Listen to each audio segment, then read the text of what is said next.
주일 오후 예배를 겸한 구역 성경 공부 인도하겠습니다. 지난주에 받은 말씀, 먼저 나를 위하여 라는 제목입니다. 본문은 열왕기상 17장 8절에서 16절을 본문으로 합니다. 주보에 실린 원고를 참고해서 8가지 질문을 주보에 실었습니다. 첫 번째 질문입니다.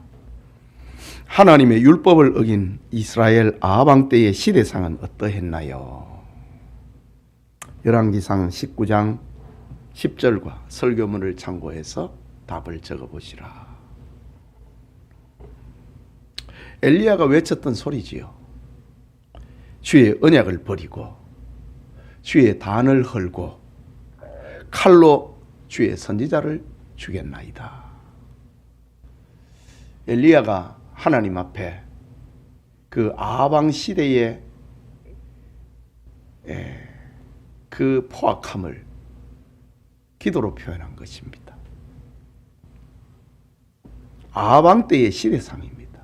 하나님의 율법을 어긴 시대상입니다. 주의 언약을 버렸다. 주의 단을 헐어버렸다.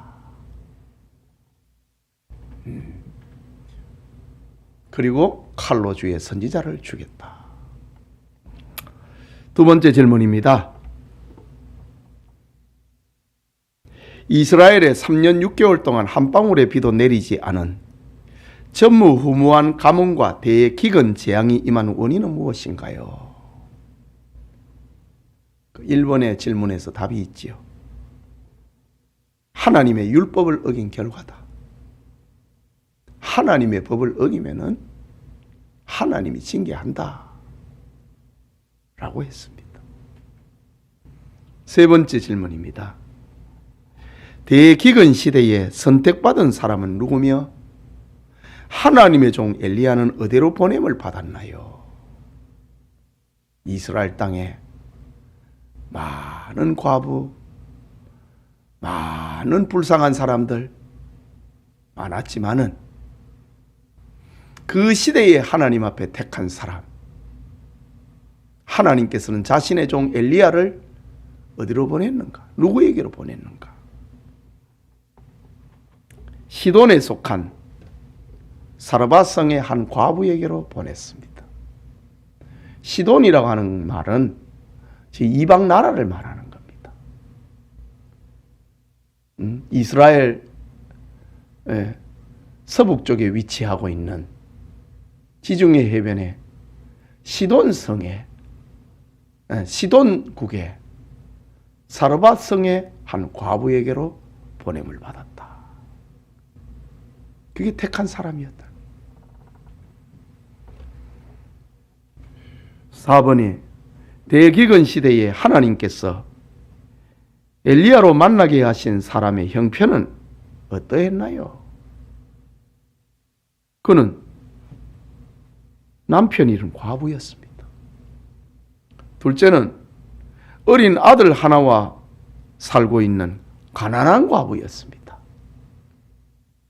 셋째는 마지막 남은 양식으로 떡 하나를 만들어 자기와 자기 아들이 먹은 후에 죽으려고 했습니다. 그 죽음이 굶어서 죽는 것인지 자살인지는 잘 모릅니다. 어쨌든 마지막 남은 떡 하나 고 만들어 먹고 아들하고 나눠 먹고 우리 죽자 라고 하는 그 사람에게, 그 가난한 과부에게 엘리야가 보냄을 받았다. 그것도 이방인의 땅 말입니다. 6번째 질문입니다. 5번째 질문이네요. 엘리야가 그 여인에게 요구한 것은 뭐냐? 엘리야가 그 집에 찾아가갖고 뭘 요구했느냐는 거지요. 지금 죽음을 앞에 두고 있는 여인 아닙니까? 그 집에 찾아가갖고 엘리야가 뭐라 했느냐? 첫째는 두려워하지 말라. 여러분, 두려워하지 말라. 이 말은 하나님을 믿으라. 이 말입니다. 둘째는 먼저 나를 위하여 작은 떡 한 개를 만들어 내게로 가져오라. 참 잔인하지요. 그리고 난 다음에 그 후에 너와 네 아들을 위하여 만들어라. 엘리야를 위해서 떡 만들어 보면 그 다음에는 가루가 없는데. 믿음의 세계입니다. 두려워하지 말라. 하나님을 믿으라. 먼저 나를 위하고 그 후에 너와 네 아들을 위해서 만들어라 라고 합니다. 그러면서 그게 다냐? 이것이 다라면 그거는 복음이 아니지요. 잔인한 거지요. 마지막 남은 떡 한 개를 빼앗아 먹어버리는, 얼마나 잔인합니까? 그러나 그게 다 아니다 이거지. 엘리야는 무엇을 약속을 하고 있느냐? 그거를 찾아보라고 하는 겁니다. 믿음과 두려워하지 말라. 믿음이지요. 먼저 나를 위해서 떡 하나를 만들어서 내게 가져와라. 순종을 요구합니다. 그리고 너와 네 아들을 위해서 만들어라. 순종을 요구합니다. 믿음과 순종을 요구하면서 엘리야는 무엇을 약속하고 있는가? 우리 성경의 그 줄거리를, 성경의 핵심을 쭉 훑어 내려와야 됩니다. 곁길로 가면 안 된다고요. 그 핵심이 뭐냐는 거지. 무엇을 약속했느냐? 17장 14절에 나오지요. 여호와가 비를 지면에 내리는 날까지 그 통에 가루가 떨어지지 아니하고 그 병에 기름이 없어지지 아니하리라. 엘리야는 지금 하나님의 약속을 가지고 간 거예요. 하나님의 축복을 가지고 간 거예요. 하나님의 구원을 선물하기 위해서 간 거예요. 그래서 두려워하지 말라. 하나님을 믿으라. 먼저 나를 위해서 떡을 만들어서 가져오고 그 후에 너와 네 아들을 위해서 만들어라. 그리하면, 주 예수를 믿으라. 그리하면 너와 네 집이 구원을 얻으리라. 있잖아요. 영접하는 자, 곧 그 이름을 믿는 자에게는 하나님의 자녀가 되는 권세를 주셨다. 그리하면 있다고요. 여호와가 비를 지면에 내리는 날까지 네 집에 있는 통에 가루가 떨어지지 않을 것이고 병에 기름이 없어지지 않을 것이다 라는 축복을, 약속을 하면서 믿음을, 순종을 요구했습니다.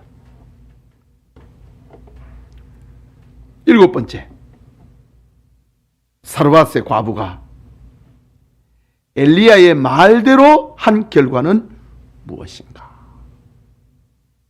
사르밧의 과부가 엘리야의 말대로 하니라고 합니다. 믿었다 이거죠. 순종했다는 말입니다. 그 결과가 무엇인가?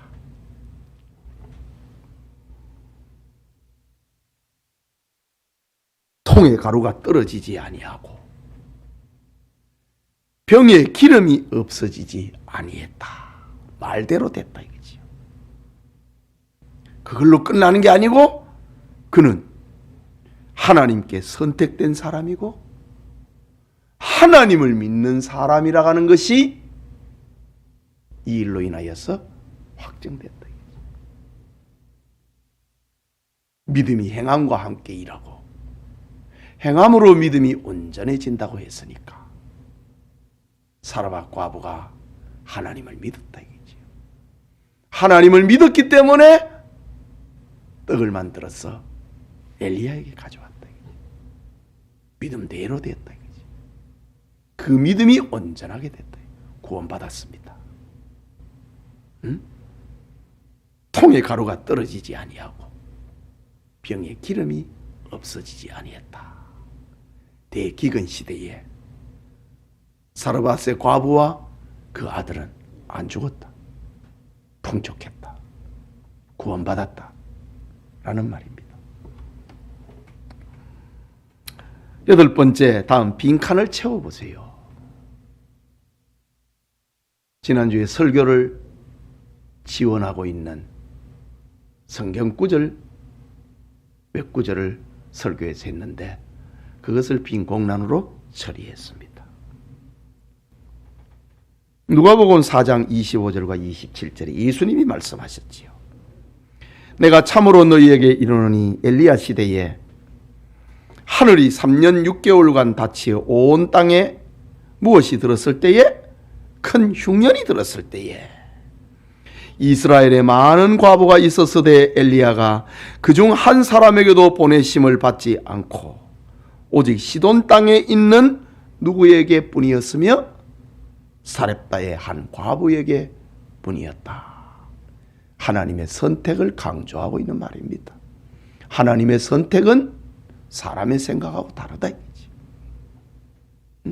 엘리야 시대에 구원받아야 될 사람, 대기근의 시대에 살아남아야 될 사람이 누구인가? 이스라엘 땅에 불쌍한 수많은 사람들이 있었으나 그들이 아니고 이방 땅 시돈의 사렙다의 한 과부, 예수님께서 지금 하나님의 선택을 말을 하면서 이 말씀을, 이 사건을 예수님이 직접 인용하셨습니다. 두 번째, 야고보의 선언이지요. 야고보서 2장 22절에 보면은 네가 보거니와 무엇이 무엇과 함께 일하고 무엇으로 무엇이 온전하게 되었느니라. 빈 공란입니다. 무엇이 무엇과 함께 일하고 믿음이 그의 행함과 함께 일하고 무엇이 무엇으로 무엇이 온전하게 된다? 행함으로 믿음이 온전하게 된다. 말이 어려우면은 사렙다 과부를 보면 되는 겁니다. 성경은 다 짝이 있기 때문에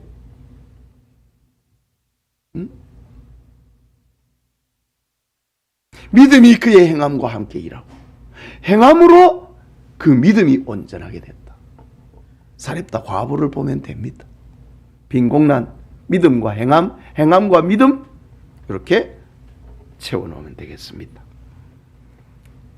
그 다음에 예수님의 말씀, 마태복음 6장 33절의 말씀이죠. 너희는 그의 나라와 그의 의를 구하라. 이 모든 것을 너희에게 더하시리라. 두 단어를 제가 중간에 뺐습니다. 그거 찾아보라 이거지. 너희는 그의 나라와 그의 의를 구하라. 이 모든 것을 너희에게 더하시리라. 중간에 뺀 단어가 뭡니까 지금? 첫째는 먼저입니다. 둘째는 그리하면이라는 말입니다. 너희는 먼저 그의 나라와 그의 의를 구하라. 그 다음에 두 번째 공란, 그리하면 이 모든 것을 너희에게 더하시리라. 이 모든 게 뭡니까? 마태복음 6장 22절 앞부분에 보면 나온다고요. 이 모든 게 뭡니까? 이방인들이 구하는 거, 먹는 거, 마시는 거, 입는 거, 그겁니다. 너희가 먼저 그의 나라와 그 의를 구하면은 하나님께서는 이방인들이 찾고 있는 먹는 거, 마시는 거, 입는 거, 그거 다 주신다고 했습니다. 먼저입니다. 먼저. 사렙다 과부가 먼저입니다. 먼저 나를 위하고 그 후에 너를 위하라. 먼저입니다. 마지막으로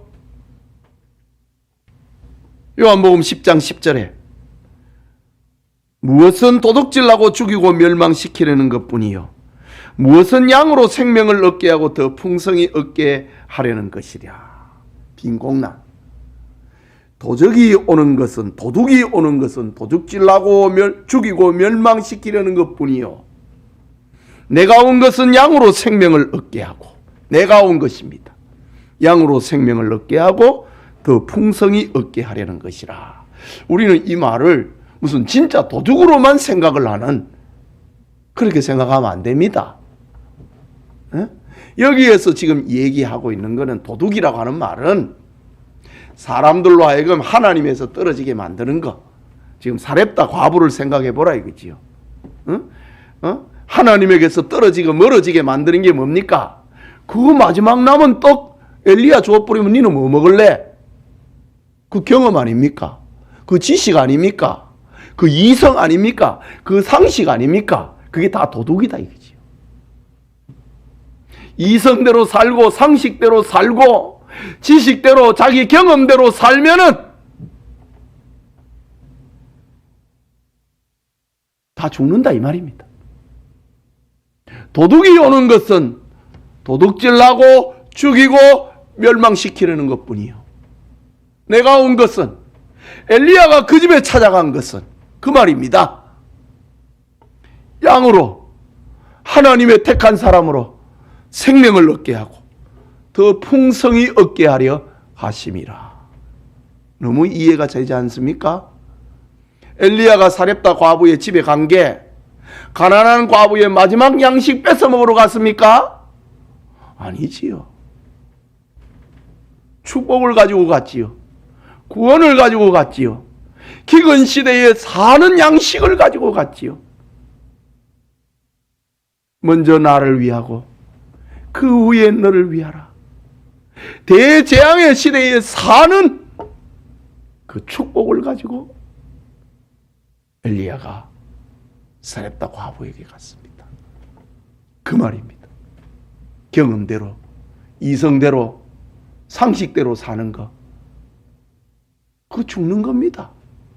사렙다 과부가 떡 만들어가지고 이제 먹고 죽으려고 했잖아요. 자살하려고 했잖아요. 응? 과학대로 살면은, 이성대로 살면은, 상식대로 살면은 죽는 겁니다. 그러나 먼저 나를 위하고 그 후에 너를 위하면은 너 산다.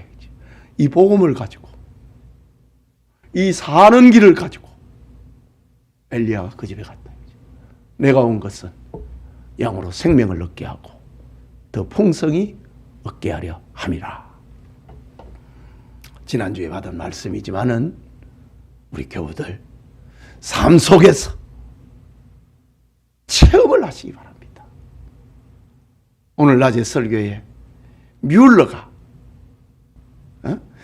5만 번이나 하나님의 기도 응답을 체험을 하고 산 것처럼 체험을 하고 사시길 바랍니다. 기도합시다. 하나님 아버지, 은혜를 감사합니다. 코로나 재앙이 극에 달하여서 지금 2년 가까이 주일 오후 예배를 모이지 못해서 온라인으로 이렇게 설교를 하고 구역 공부를 인도하고 있습니다. 그러나 대기근의 시대에 사렙다 과부는 선택받고 구원받았던 것처럼 우리 성도들